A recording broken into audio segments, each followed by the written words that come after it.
നമ്മളെ ഇന്റീരിയർ വർക്കിൻ്റെ cutting list എടുക്കുന്ന ടൈമിൽ നമുക്ക് ഇതുപോലെ സ്കെച്ചപ്പിലാണ് നമ്മളിപ്പോൾ ഇത് ചെയ്തേക്കുന്നത്.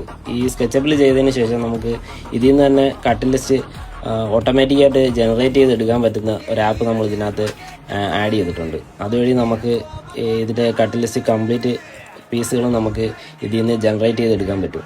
ലാമിനേറ്റിൻ്റെ ആയാലും എഡ്ജ് ബാൻഡിൻ്റെ ആയാലും കംപ്ലീറ്റ് ഡീറ്റെയിൽ നമുക്ക് ഇതിനകത്ത് ഇതുപോലെ നമുക്ക് ലേഔട്ട് കിട്ടുന്നതായിരിക്കും. ഇത് നമുക്ക് ഫാക്ടറിയിൽ കൊടുത്തിട്ട് ഈസി ആയിട്ട് കട്ട് ചെയ്ത് മേടിക്കാം. എല്ലാം പക്ക കറക്റ്റായിട്ട് തന്നെ നമുക്ക് എല്ലാ പീസുകളും കറക്റ്റായിട്ട് എഡ്ജ് ബാൻഡും അതേ സ്പേസ് തന്നെ കിട്ടുകയും ചെയ്യും. ഇപ്പോൾ നമ്മളെല്ലാം കട്ട് ചെയ്ത് ഫാക്ടറിയിൽ നിന്ന് കൊണ്ടുവന്ന് സൈറ്റിൽ സെറ്റ് ചെയ്ത് വെച്ചേക്കുകയാണ്. ഇതിപ്പോൾ നമുക്കൊരു 1 വീക്കിനകത്ത് നമുക്ക് ഇതെല്ലാം അസംബിൾ ചെയ്ത് മാറ്റാൻ പറ്റുന്ന രീതിയിലാണ് ഇത് വന്നിരിക്കുന്നത്. ഇതുപോലെയുള്ള കട്ടിംഗ് ലിസ്റ്റ് ചെയ്തെടുക്കണമെന്നുണ്ടെങ്കിൽ നമ്മളെ കോൺടാക്ട് ചെയ്യുക, നമ്പർ കൊടുത്തേക്കാം.